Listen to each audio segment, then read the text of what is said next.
Saudara yang dikasihi Tuhan Yesus, selamat bertemu kembali dengan jam doa pagi pada Sabtu. Mari kita semuanya merenungkan firman Tuhan. Kiranya renungan pada pagi hari ini boleh menjadikan kita semua lebih mengenal Tuhan yang kita sembah, dan juga akan menuntun kita semua bagaimana kita hidup sesuai dengan kehendak dan rencana Tuhan. Pagi hari ini saya akan membacakan sebuah perikop dari Zakaria 9 ayat 9 dan 10 sebagai dasar dari perenungan kita pagi hari ini. Kita akan berdoa terlebih dahulu. Bapa yang di sorga, yang kami kenal di dalam nama Tuhan Yesus Kristus, kami mengucap syukur kalau pada pagi hari ini kami semua bersatu hati untuk boleh mendengarkan firman Tuhan, boleh merenungkannya di dalam kehidupan kami sehari-hari. Kiranya Roh-Mu yang kudus menuntun kami, supaya kami boleh mengerti apa yang Engkau kehendaki melalui renungan dari kitab Zakaria 9 ayat 9 dan 10 pada pagi hari ini. Terpujilah Engkau kekal sampai selama-lamanya ya Tuhan. Hanya di dalam nama-Mu yang penuh kuasa, Tuhan Yesus Kristus, kami berdoa dan mengucap syukur. Amin. Pagi hari ini mari kita sama-sama membuka Alkitab kita dari Zakaria 9. Zakaria itu adanya di Perjanjian Lama, hampir mendekati Maleaki. Zakaria 9 ayat 9. Jadi judul dari perikop ini berjudul Nubuat-nubuat tentang kedatangan Mesias.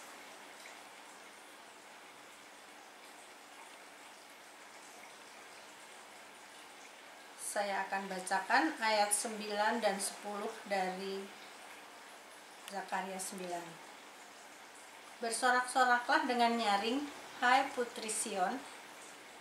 Bersorak-sorailah, hai putri Yerusalem. Lihat, rajamu datang kepadamu, ia adil dan jaya. Ia lemah lembut dan mengendarai seekor keledai beban yang muda. Ayat 10, ia akan melenyapkan kereta-kereta dari Efraim dan kuda-kuda dari Yerusalem. Busur perang akan dilenyapkan, dan ia akan memberitakan damai kepada bangsa-bangsa. Wilayah kekuasaannya akan terbentang dari laut sampai ke laut, dan dari sungai Efrat sampai ke ujung-ujung bumi. Demikianlah firman Tuhan yang kita akan renungkan bersama-sama. Jadi, kenapa saya pilih renungan ini? Supaya kita juga bisa mempunyai pengetahuan, bisa punya pengenalan yang lebih dalam lagi terhadap Tuhan kita Yesus Kristus. Karena Yesus itu sudah dinubuatkan para nabi sejak dahulu kala, yang meskipun dia seorang raja, dia rela datang kepada kita. Dan yang terpenting juga, ketika orang menanyakan kepada kita siapa namanya, kita harus tidak boleh malu untuk mengatakan bahwa namanya adalah Yesus. Jadi Zakaria, seorang nabi yang dipilih Allah, menjadi perpanjangan tangannya menyampaikan firman Tuhan ke tengah-tengah bangsa Israel yang baru kembali dari pembuangan, bebas dari penjajahan Babel, kembali ke Yerusalem. Zakaria artinya Allah mengingat. Zakaria dan Nabi Hagai, mereka bersama-sama mengarahkan bangsa Israel untuk membangun kembali bait suci, sementara kondisi mereka sangat lelah di tengah konflik Yahudi dan Samaria. Nah, dalam situasi seperti inilah Nabi Zakaria memperdengarkan nubuat-nubuatnya tentang kedatangan Mesias. Mesias itu artinya yang diurapi. Bahasa Yunaninya disebut Kristos dan bahasa Ibraninya disebut Matsiah. Jadi pertanyaan bagi kita semua adalah bagaimana sikap kita untuk menyambut Raja yang akan datang itu. Kembali ke Zakaria 9 ayat 9. Dikatakan di firman Tuhan seperti ini, bersorak-soraklah dengan nyaring, hai putri Sion. Bersorak-soraklah, hai putri Yerusalem. Lihat, rajamu datang kepadamu, ia adil dan jaya, ia lemah lembut dan mengendarai seekor keledai beban yang mudah. Jadi ada perkataan di sini yang menyebutkan putri Sion. Putri Sion itu adalah gambaran dari jemaat yang telah ditebus dan dibebaskan. Jadi inilah firman Tuhan yang akan kita pelajari satu persatu, seperti apa arti dari firman Tuhan yang sudah kita baca tadi. Nubuatan dari pasal 9 ayat 9 tadi ada dua, yaitu tentang ayat 1 sampai 8 itu berisi tentang hukuman atas bangsa-bangsa di sekitar Israel yang tidak melakukan ketetapan Tuhan. Jadi ada hukuman bagi bangsa-bangsa di sekitar Israel ketika mereka tidak melakukan ketetapan Tuhan. Kemudian yang kedua, akan datangnya Mesias, itu ayat 9.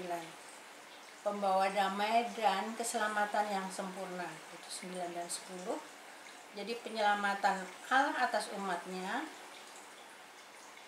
itu akan terjadi ketika kita menghidupi firman-Nya.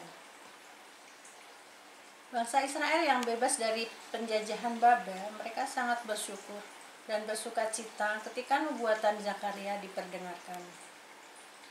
Mereka sedang menanti-nantikan hadirnya seorang raja, merindukan keadilan dan kedamaian. Dan tentunya mereka, bangsa Israel itu mempunyai gambaran bahwa raja yang akan datang itu pasti raja yang gagah perkasa, yang kuat, yang mempunyai kekuasaan yang sangat tinggi. Tetapi nanti kita akan belajar bersama-sama raja seperti apakah yang ada ataupun yang dipersiapkan Allah untuk menolong dan membebaskan kita dari segala dosa. Yang pertama, bersorak-soraklah dengan nyaring, hai putri Sion, bersorak-soraklah, hai putri Yerusalem. Mengapa Zakaria mengajak kita bersorak-sorak? Dari terjemahan bahasa Inggris disebutnya rejoice greatly. Dalam bahasa Jawa disebutnya kia-kiao. Nah, itu berteriak dengan gembira artinya. Inilah ungkapan rasa bahagia dan syukur atas sebuah peristiwa. Sebenarnya ada peristiwa apa kok kita harus menyambut sang raja ini dengan sukacita? Ya, kebanyakan jarang raja itu mau menjumpai rakyatnya. Jarang raja itu mau menghampiri budaknya ataupun orang-orang yang di bawahnya. Tetapi inilah kenyataan yang kita jumpai di dalam nubuatan Nabi Zakaria itu, bahwa raja itulah yang mau datang menjumpai kita. Dan inilah kriteria atau tanda-tanda ataupun ciri-ciri seorang raja menurut nubuatan Zakaria. Ada kata adil. Ia adil dan jaya. Adil artinya menegakkan hukum di antara bangsa-bangsa. Itu kita bisa perbandingkan juga dengan Yesaya 42 ayat 1, 3, dan 4. Jadi keadilan adalah syarat utama Mesias untuk jabatannya sebagai raja. Jaya artinya selalu berhasil, selalu sukses, hebat, dan memiliki keselamatan. Ia lemah lembut, kekuatan yang terkendali untuk taat menggenapi rencana ilahi. Jadi lemah lembut itu adalah sebuah sikap ataupun sebuah karakter yang merupakan praktek bagi penyangkalan diri. Dan raja yang adil, jaya, dan lemah lembut itu, ia mengendarai seekor keledai yang muda. Keledai atau dalam bahasa Latinnya Equus asinus adalah seekor binatang yang lemah dan bodoh. Ia binatang pekerja keras, pekerja berat, bukan pemalas, tetapi tampak malas. Meskipun lambat, ia mampu menerima atau menahan beban yang dipikul di tubuhnya. Dan satu hal yang positif yang sangat baik yang kita akan pelajari, semua tugas selalu dikerjakan dengan baik oleh keledai tadi. Berbeda dengan kuda yang dia memilih-milih pekerjaan ataupun tugas untuk dia. Jadi makna simbolis dari seekor keledai artinya seberat apapun penderitaan, keledai itu tetap akan menjalaninya. Ini adalah satu gambaran dari Tuhan Yesus.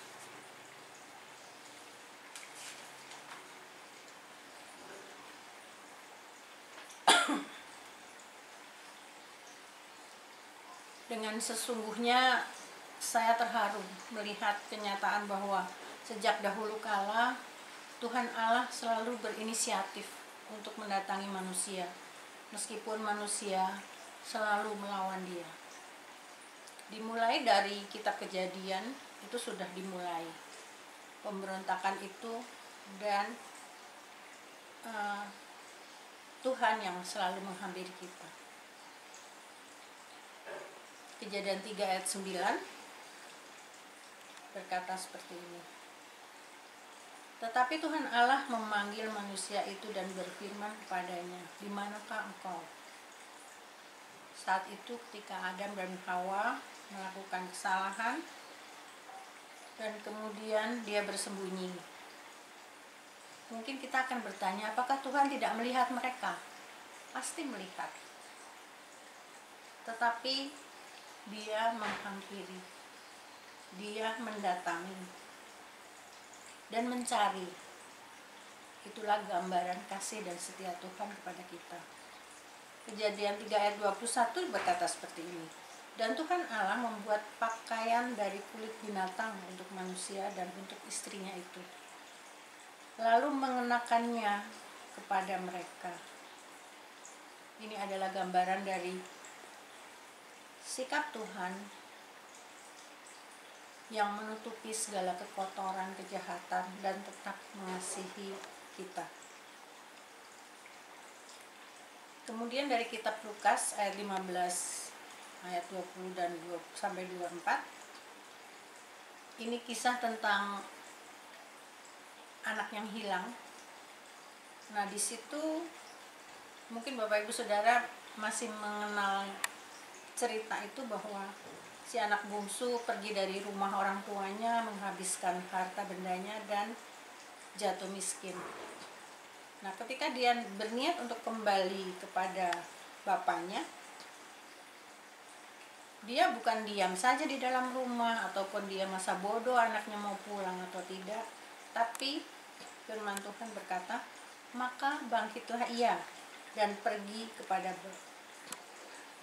bapaknya, ini si anak bungsu tadi. Dan ketika ia masih jauh, ayahnya telah melihatnya, dan ayahnya itu berlari mendapatkan dia, lalu merangkul dan mencium dia. Inilah kesadaran dari kita yang harus kita punyai, bahwa setiap kali kita melakukan perbuatan yang melanggar Tuhan dan kita bertobat ataupun berbalik kepada Dia, pasti Tuhan itu akan mendatangi kita, akan menyambut kita kembali. Jadi selalu inisiatif itu selalu datang dari Tuhan. Kemudian dari Yohanes 14 ayat 3b, ini tentang kedatangannya yang kedua nanti. Aku akan datang kembali. Jadi dia sudah berjanji dia akan datang dan membawa kamu ke tempatku, supaya di tempat di mana aku berada, kamu pun berada. Inilah ciri dari Allah yang kita sembah, yaitu dia ingin selalu bersama-sama dengan orang-orang tebusannya. Sesungguhnya tidak ada kepercayaan yang menggambarkan kasih Tuhan yang sedemikian besar. Mungkin kita mengenal ada agama-agama, kepercayaan-kepercayaan, ada dewa-dewi dan ilah-ilah yang di sepanjang Alkitab itu mereka sembah-sembah. Tetapi sesungguhnya ilah-ilah itu tidak peduli jika pengikutnya itu jatuh ke dalam dosa. Mereka berjuang sendiri. Mungkin kita juga pernah mengenal dari saudara sepupu kita bahwa ya mereka berjuang melewati jembatan yang sangat kecil, sekecil rambut dibelah 7 kata mereka. Mereka bahkan menyuruh anak cucu keturunannya untuk mendoakan mereka terus menerus.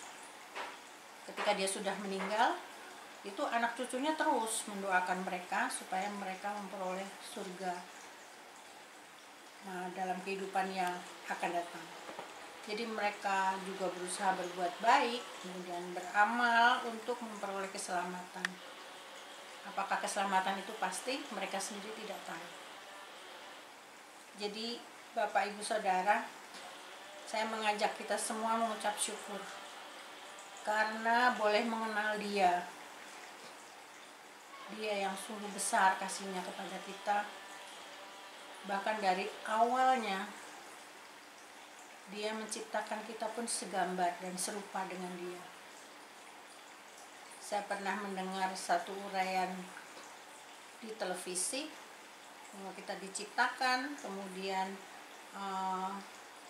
bersamaan dengan penciptaan kita diciptakan juga seorang jin katanya untuk mendampingi kita. Nggak tahu jin itu fungsinya untuk apa, tapi itu bukan kepercayaan kita. Jadi kita bersyukur kita punya Alkitab yang berbicara dengan jelas dari mana kita berasal, bagaimana kita diciptakan, yaitu kita diciptakan sangat berharga, yaitu menyerupai gambar Dia sendiri. Kita dipilih dan dipanggilnya. Alangkah indahnya kalau kita mengucap syukur untuk berkat yang sangat besar ini. Baiklah kita merespon panggilannya untuk boleh melayani Dia dan menyenangkan hatinya. Selamat belajar mengenal Dia yang namanya adalah Yesus. Mungkin ada yang nanya, namanya Yesus siapa yang bilang? Di Alkitab ada. Jadi kita boleh lihat di Lukas 1 ayat 31 atau Matius 1 ayat 21, ketika para malaikat diutus Tuhan untuk menyampaikan kepada Yusuf dan Maria, namailah dia Yesus. Selamat menyambutnya dengan sorak-sorai dan sukacita. Selamat menjalankan ketetapan-ketetapannya. Selamat menyenangkan hatinya senantiasa. Tuhan Yesus memberkati. Amin.